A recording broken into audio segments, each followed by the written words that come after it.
Before you can study and learn about American history, you must first have a place named America to study. To get that, you need men and women with the courage to take this nation away from the British or die trying. These stories are where American history begins. Here are some exciting scenes from today's episode of Liberty's Kids. As of 2 months ago, we are the United States of America. There will be no turning back from that. He's a spy! You're a spy! Every kind of service necessary to the cause of freedom becomes honorable by being necessary.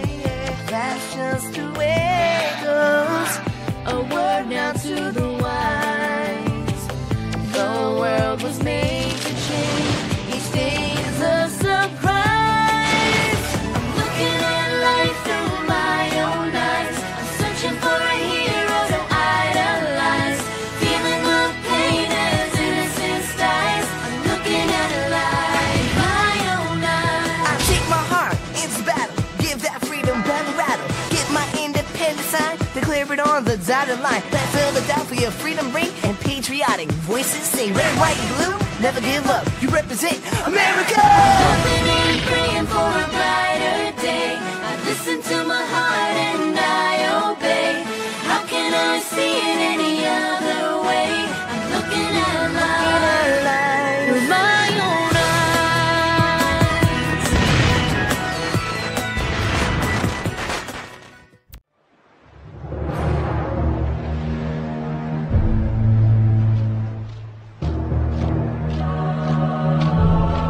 New York City is teeming with His Majesty's troops. The tension here is excruciating. It has been over a year since the rebellion began, and General Washington has been retreating from Manhattan as it burns behind him. Still, this beautiful autumn evening finds me full of hope. Congress has appointed a committee to meet with Admiral Howe, commander of His Majesty's Navy. Their subject, peace. This esteemed committee is composed of Mr. John Adams, Mr. Edward Rutledge of South Carolina, and, not surprisingly, our own Dr. Benjamin Franklin. My prayers, dear mother, are with them.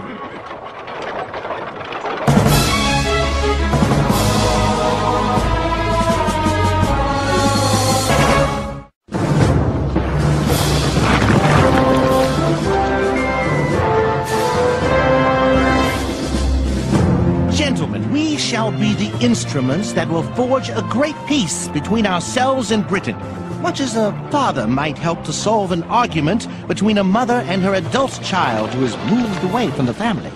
We're on a fool's errand.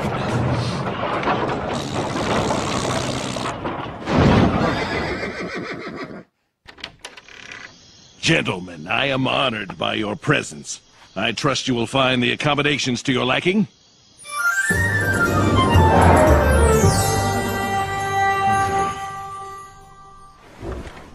It is my belief that Admiral Howe has not been given the power to offer us anything.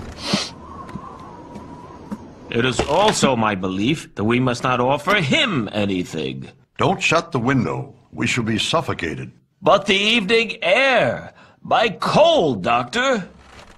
The air within this chamber will soon be, and indeed is now, worse than that out of doors. Come, I'll convince you. I believe you're not acquainted with my theory of colds. I have read of your theory, but I've always thought it incorrect. Nay, my friend, air that is cold when one breathes it in becomes warm in the lungs. See, my breath is warm. Yes, I see.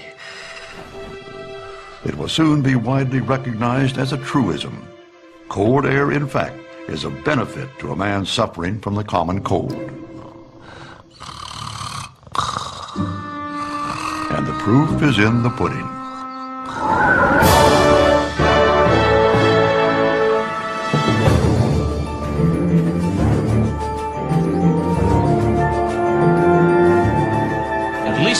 now accepts our credentials will be recognizing us as ambassadors from the United States, a nation separate from Britain.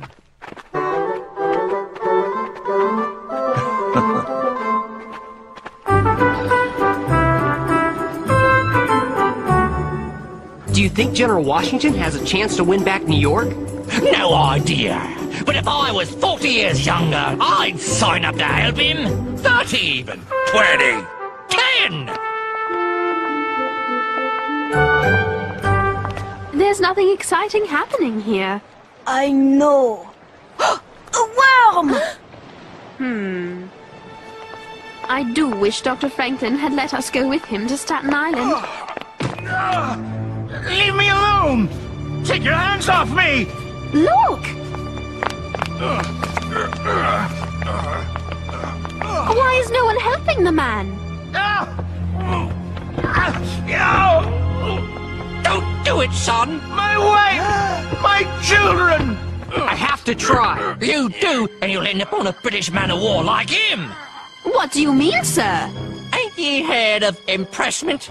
They're kidnapping him, forcing him to join the English Navy. You lads will be next if you don't leave this place now. Oh, the squirt can probably stay. I doubt they'll be wanting him. I'm staying. There's an important story here. Young'uns. What? Won't it be hard to make deadline filing your story from a British ship? My friends, I'm afraid I must side with the lady on this issue. Oh, you must? Who are you? Oui, who are you? I'm a school teacher. My name's Nathan Hale. Over there! After them! Run! In here!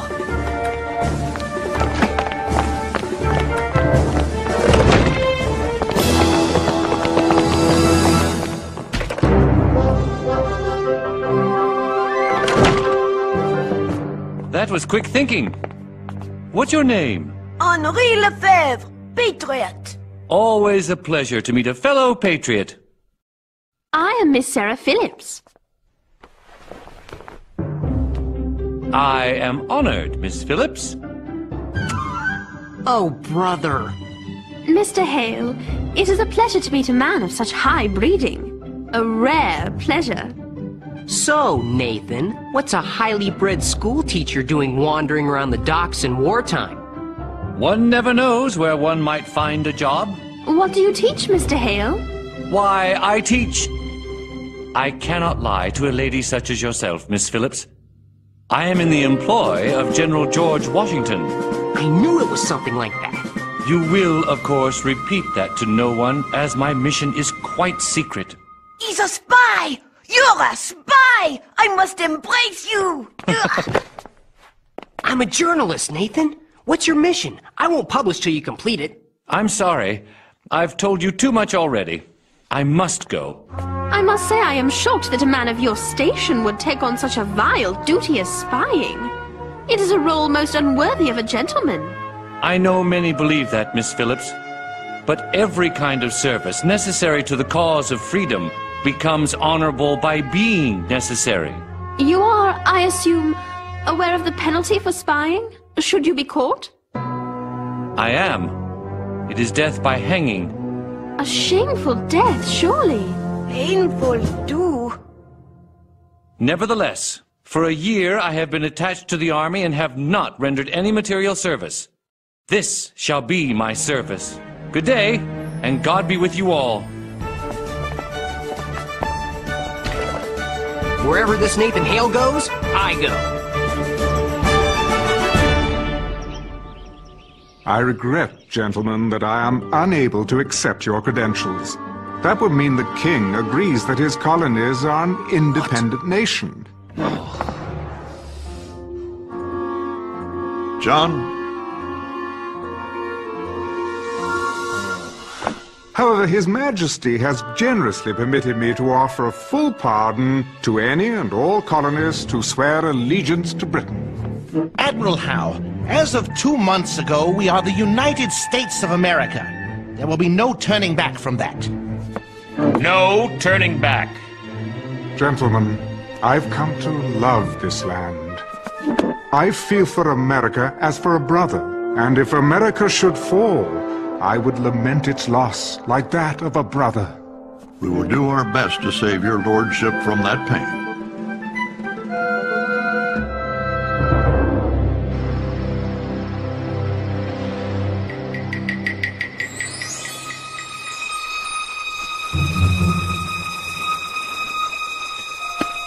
So far, so good.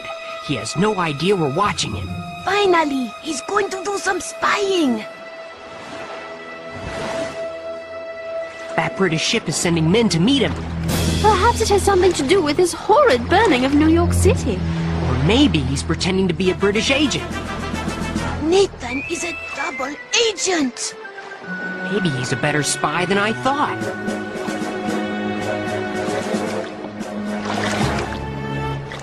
Hello, Patriots!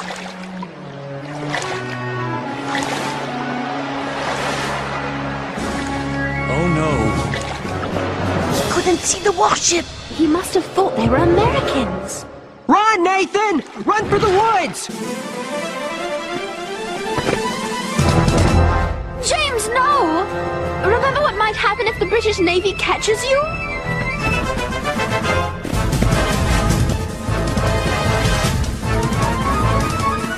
Nathan! James, you shouldn't be here.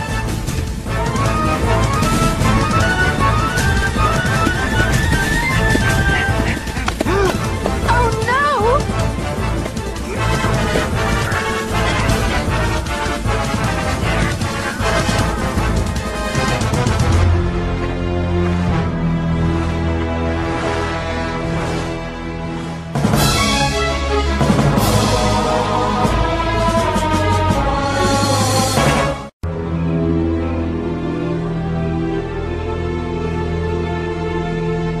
What are these?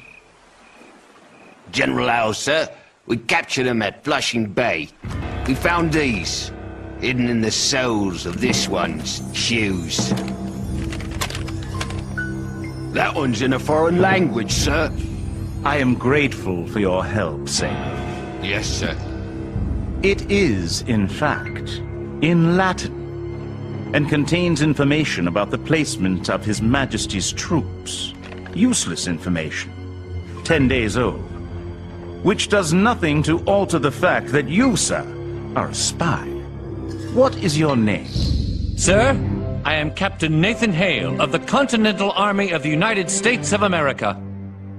What is your mission? Sir, I was sent by General George Washington to gain whatever intelligence I could concerning the position and strength of our opponent's forces in New York. Well, Captain Hale, you have failed in your mission, utterly. I have, sir. But there are better men who will succeed. Forgive me, General, but one day soon you will have to take your leave of this fine mansion on the bay. And you? Are you a spy too? No, sir. We found this on him, General. A journalist for Dr. Franklin. Go. Return to our friend. Excuse me, General, but I want to stay here to report this man's story. Leave now, young man, while you still can. I think the American public ought to know how King George deals with spies. You don't have anything to hide, do you, General?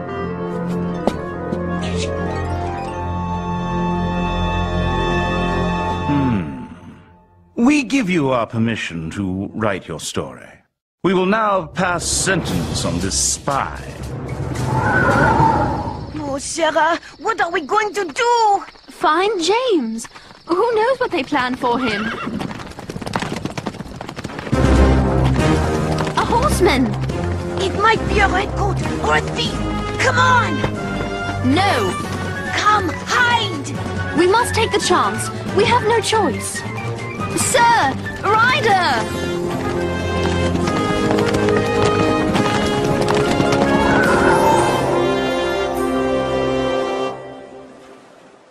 Captain Nathan Hale, for the crime of spying against His Majesty King George III, I sentence you to be hanged this very morning.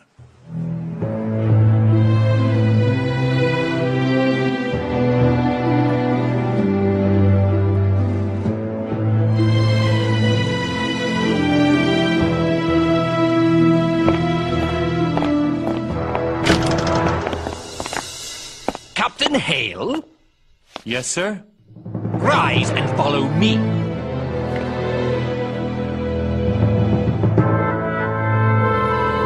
Now! You too, journalist.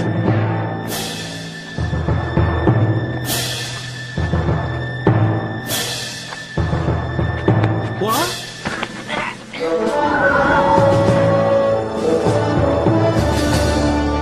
Don't worry, laddie. You'll calm down after 3 or 4 years at sea. Bless you, sir. The United States thanks you! Leave me alone! Let me go! Let him go!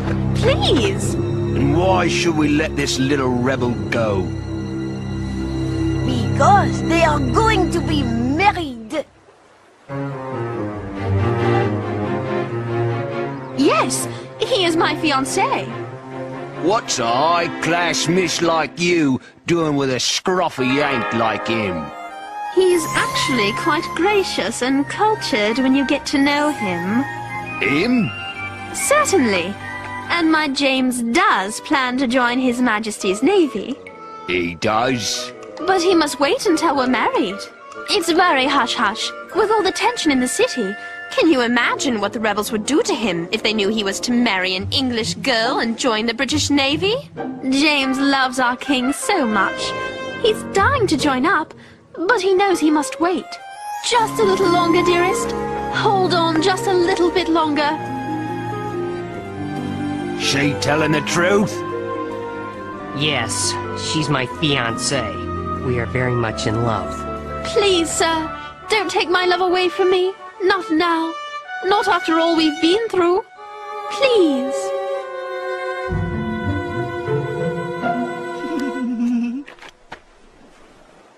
Go on then. Far be it from me to intrude on the course of true love. Good luck, miss. You too, laddie. See you at sea! Thank you, sirs. Thank you ever so much. Oh, young love. I'm waiting for a thank you from you. I think I'm gonna be sick first.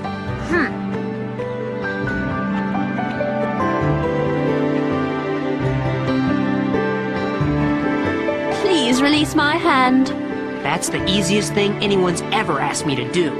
So, when is the big day? Listen, I have bad news.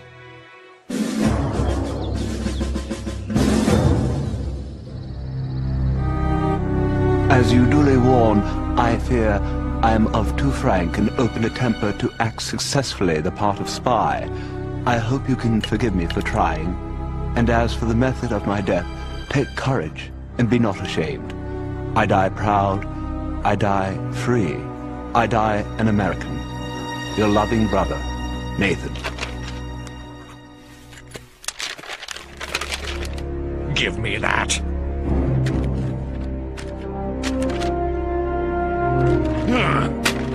The rebels should never know they had a man in their army who could die with so much firmness. Are there other letters?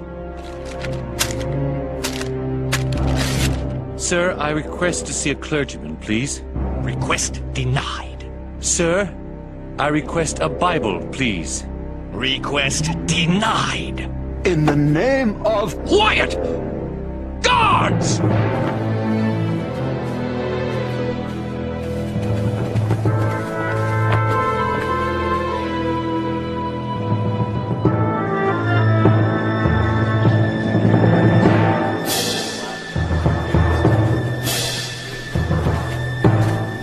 Execution party!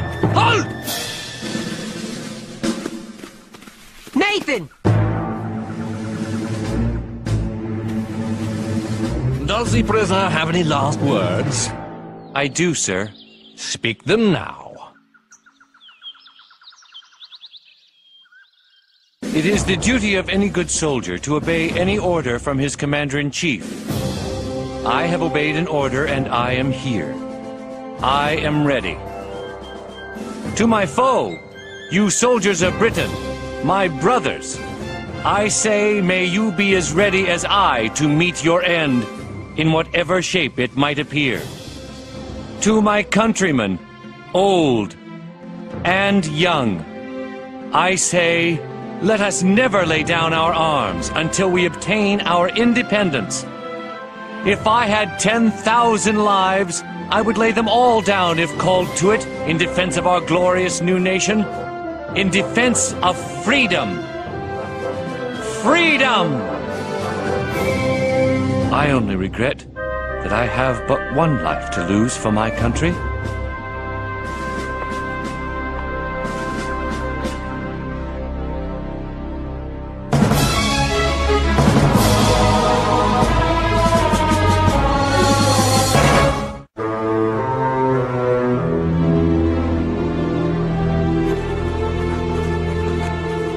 When I think of how Nathan... the way he... Hal wants me to write this story. He knows Nathan's hanging will lower American spirits. I'm not going to play his game. The General does not know Nathan, does not know America, and most certainly does not know you. Let us remember Nathan's spirit, his dignity, and his courage. And let us tell others of the same. His words. Nathan's words. Will be a weapon in defense of his cause, our cause, freedom. But only if you write them, James.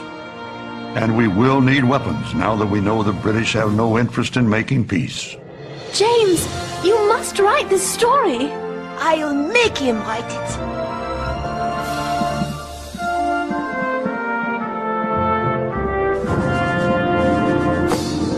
I shall help you. Nathan Hale did not die in vain. Surely it is our responsibility to search out the seeds of victory in defeat, in failure, and even in death. Dr. Franklin, will you do me a favor? What's that, my boy? Make sure my friend General Howe gets the first copy of this. That I will, James. That I will.